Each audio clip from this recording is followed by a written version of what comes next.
This episode of Fully Charged is something very interesting indeed. It is all about this, an absolute icon if you're British. This is a London black cab. These have been rolling around London since 1948. In 1997, 20 years ago, they revised it and they brought this one out here. This is called the TX4. It's a diesel engine. They've never made electric ones before. It's quite an inefficient, heavy old ox. But today, things are different because there's an all-new cab and I'm going to drive it. In fact, I'm going to drive it from the centre of London all the way out to Heathrow Airport to go and pick up a man called Robert Llewellyn. But check this out. It's called the TX and it's a plug-in, range extender, London taxi. It looks like the traditional taxi, but it's actually completely new. It shares no components whatsoever with its old brother. And that's kind of a good thing because the old brother was a bit of a dog. If you want to know more about the TX, which I do, there is one person you only need to speak to, and it's this guy here, Eddie Martin. Eddie is the development manager for this entire TX taxi project. Eddie, it's really good to meet you. Johnny, good to meet you. It's great that it's instantly recognisable as a London cab. Absolutely. But it doesn't share any parts with that old thing over there. Clean sheet of paper design. We've designed this new cab to be the future. It's an all-electric taxi. We've developed it around a lot of the key requirements for London. So the famous turning circle, yeah. We've got to develop the car to be able to turn in within 8.5 metres. We've developed it to have 6 passengers in the back and be really comfortable for the driver. Okay, so more people. This is great. Reminds me of the Rolls-Royce Phantom. Yes. Suicide back door, which the previous car didn't have. So it's binging because it's on, but can I just I'll show the fully charged viewers what we're talking about when it comes to turning circle. Look at this. So we've had to develop a unique suspension. So it's a twin axis steer to get the amount of steering lock you need to get round. So it's an incredible steering angle we've had to achieve. That's amazing. What's going on under here? So under here we've got a range extender, so a 3.5 cylinder 1.5 litre petrol engine. Is that borrowed from another existing vehicle, or is that? So it's a new engine, part of the Geely family. This is the first application it's released in. Okay, so that's quite uncommon because in the past taxis have recycled well-proven engines from other places. Yep. But this is like a future-proof car as much. Yes. But the key to this is really it's an electric vehicle. Yeah. So it's got a 31 kilowatt hour battery placed here, and that's the crux of it. So it lives under here, underneath the driver and luggage compartment. Come and have a look. I don't know how many of you have ever been in a London taxi in this position, the driving seat. The old taxis were incredibly cramped, weren't they? The packaging was pretty bad. And most drivers you speak to, they had a slightly offset driving position, not enough knee room, not enough leg room. You know, these guys are in here for 12 hours or more sometimes. It's their office. But when you get into this, the first thing, I mean, I haven't adjusted the seat to me, but it's electric, which is very cool. First thing you notice is I recognise the steering wheel. Geely, the company that owned a London electric vehicle company. Yeah. Now they own Volvo. They bought Volvo in 2010. Yes. They've just bought a majority stake in Lotus. They've just bought Lotus. Yes. Yeah. This company, or the bronze manganese black cab company, correct me if I'm wrong, was going to go into liquidation in 2013. Yeah. So Geely have come on board and put a big investment in to develop an all-new car, all-new factory out in Coventry to develop this and sell to the world. In here, you've got a huge touchscreen, which I'm going to play with when we start driving. All digital dashboard binnacle. There's no analog gauges here at all, is there? No. Steering wheel, which I definitely recognise from a Volvo, but you're probably not allowed to say that.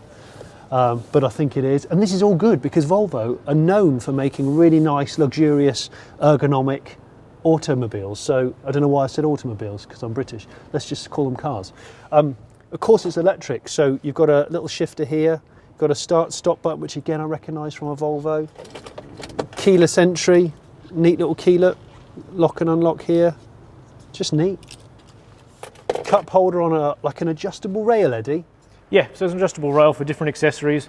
When we sell around the world, all different markets need to be catered for. In the back here, this is the business end. This is exciting because what we're sitting in is not a steel car, is it? No. So it's an aluminium car bonded together. So we bond the aluminium panels together, hot cure them in an oven, and then glue on or bond on composite panels. The last car is based on a design from 58 pretty much. It's a much older design. It's evolved over time. Yeah, because that is like a, you know, a 50s British separate body chassis. Yeah, it's a body on frame, whereas this is a unibody, like all the modern production cars are like. What's going on under the floor of the passengers? So you've got the battery in the front, but all your HV components that drive the car are here, and then you've got an electric drive motor at the back. So it's a 120 kilowatt peak output electric motor in the back. Yeah. Yeah, and at the front, the range extender is a 60 kilowatt petrol range extender. Okay, so 1.5 3-cylinder. Yep. It never drives the wheels. Yep. It only charges the battery packs. They live under the driver's seat. Under here is the controller and the other high voltage All the other high voltage governance is under there. Single motor. Back here, rear wheel drive. Yep, rear wheel drive. Like all London cabs. Yep. And you'll come to this in a minute when we set off into the London chaos, but it's a really airy, big space. Absolutely, panoramic roof, great feature. Yep. Whether you're driving past Big Ben, the Arc de Triomphe, the Sydney Harbour Bridge, amazing view for the passengers. Is this a bigger car than the TX4? Yeah, so it's a bit longer, a little bit wider in the body, same overall width though, and a little bit taller, just to give that extra room. It's great. And like you say, 6 seats, so 3 back here where I am, and you've got 3 here. 3 drop-down seats here. All with headrests. Okay, so that swivels out. Of course, this is the recess for the driver. The driver lives behind this anti-attack screen, or whatever you want to call it. You've got a payment system just right here, which I guess would be all your usual cards, contactless stuff. Yep. Loads of, I've noticed, here, USB, charge points, always good. Yep. Everyone's lifeline these days is a phone charger. Absolutely. And we've really tried to design it for everybody in the community. So we've designed, there's an access ramp that lives under here, so people in wheelchairs are able to come in here and travel in the vehicle, forward facing. And we've also made it so that there's still 2 seats here that people with a disability, wheelchair users, can take 2 friends, family, carers, whoever they need to bring along with them.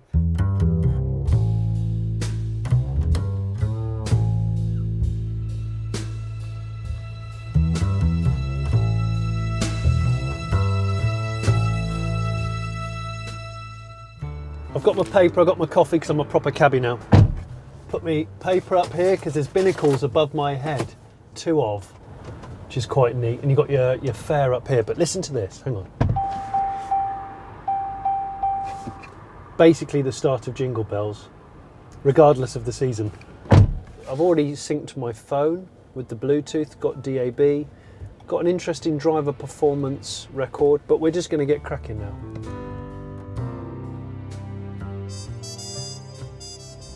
I have driven both previous cabs before, albeit fairly high mileage.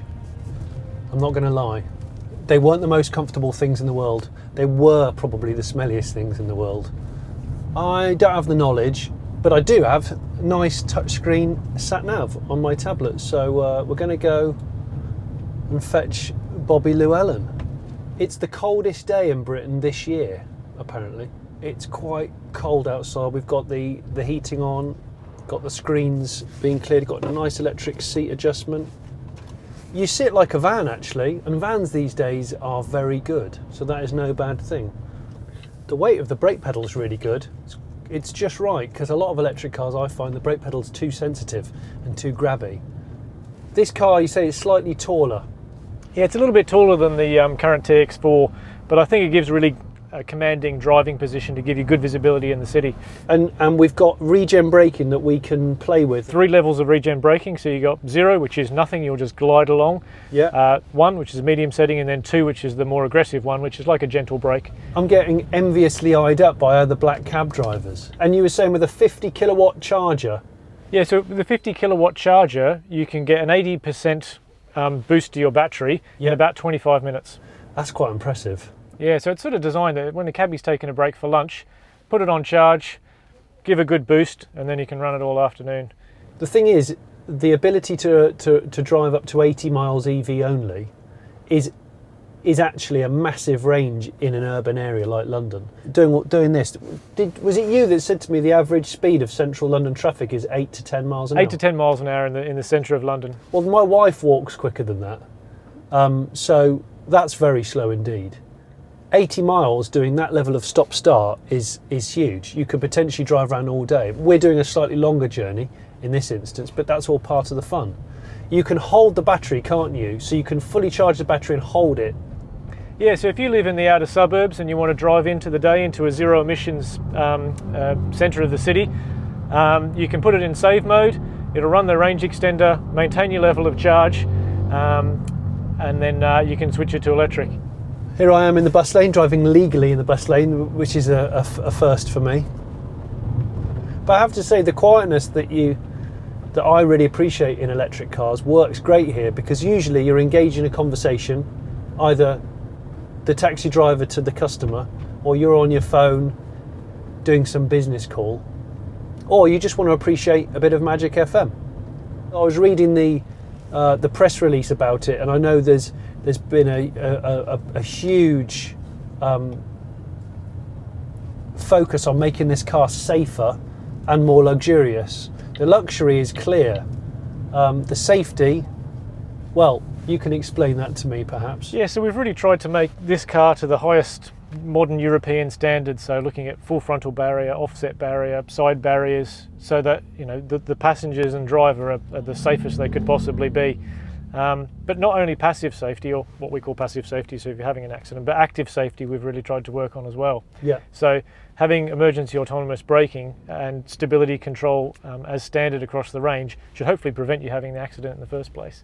The idea also behind this car is critical, that the owner drivers of these, they're investing in them. This is a tool for a job. This is your livelihood. So if you can make the running costs cheaper and cheaper and the car more and more reliable, it's a no-brainer, isn't it? Absolutely. What are the running costs of this compared to the outgoing? So it's about £100 a week save in terms of running costs over the existing TX4. Really? And when you look at the lease options in terms of buying it, the current TX4 is £167 a week. This one is £177 a week. So it's only £10 a week more, but look at the savings you can have. I was talking to one of the sort of veteran cab drivers who's been experimenting and testing this for the last 7 weeks. The first thing he said to me was, he said, I wasn't a believer at first, but after spending a few days with it, he said, my existing cab, his TX4, he said, I cannot get more than about 21 miles to the gallon, however I drive it. He said this, even when the generator's running and you've got all of the energy sapping appliances on, I'm still getting over 50 mpg with that. And of course, when you're not running the Jenny, it's pure electric, which comes down to how much you're paying for your electricity. But I mean, in itself, when you're sitting in traffic like this, what I can't believe is that the old cab didn't have start-stop ignition. It's a no-brainer, isn't it? Because there's a cab sitting right next to me and it's running and we're parked, and the cab in front is sitting there and it's running and it's parked, and all you're doing is burning diesel the whole time, and diesel is profit. Oh, good lad, good lad. Got let out by a fellow cabbie, which is always nice. And when you come to London, you expect to see icons, and if you're a tourist, you expect to see these iconic parts of street furniture, and that is a double-decker bus and a black cab. The double-decker bus has been a hybrid now for several years, and it's a fantastic reinvention of a classic line. This, I hope, will do the same. You look at it, you instantly recognise it as a black cab, which is a London icon, but finally it's got the propulsion that it always really needed. Am I right in thinking that production's going to be ramped up to be able to make 20,000 of these a year? So the total capacity of the plant's 20,000, and we'll ramp up to as many as we can sell. But yep, big factory, big investment in Coventry, UK manufacturing.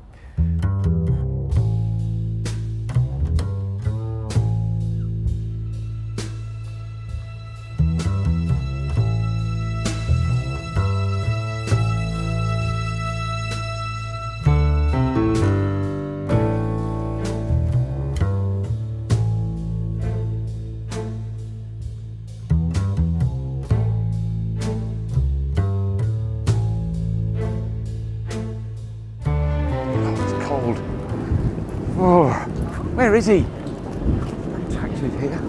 Ah! Oh! Here he is.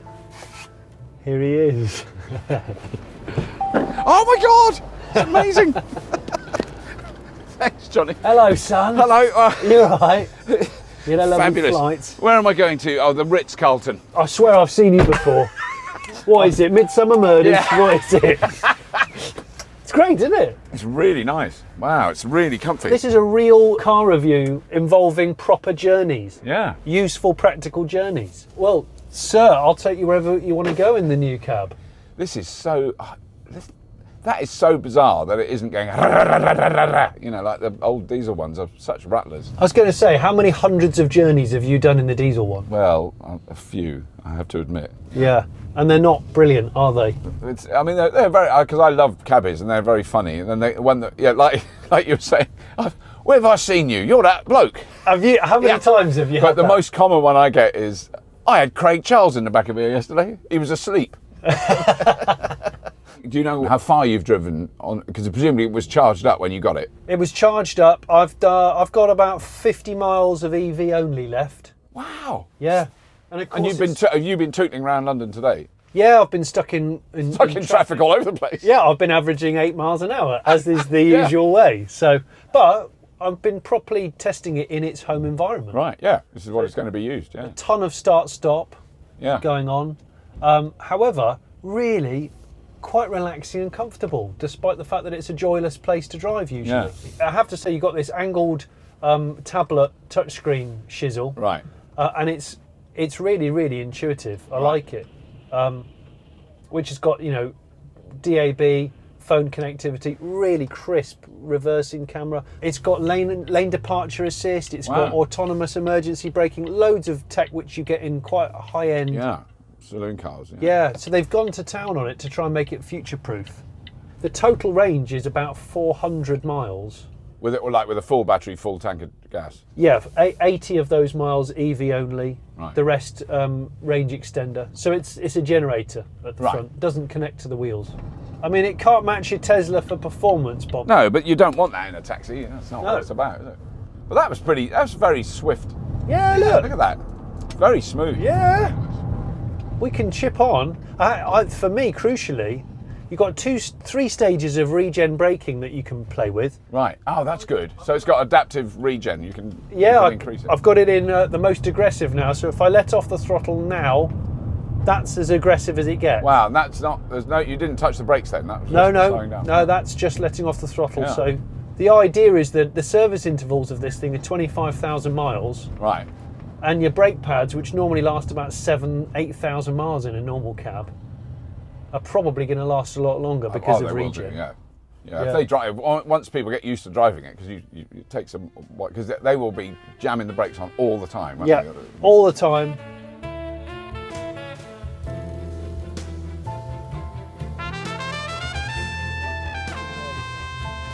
He's going to be all over it. Get proper. I don't get angry with me. What are you doing?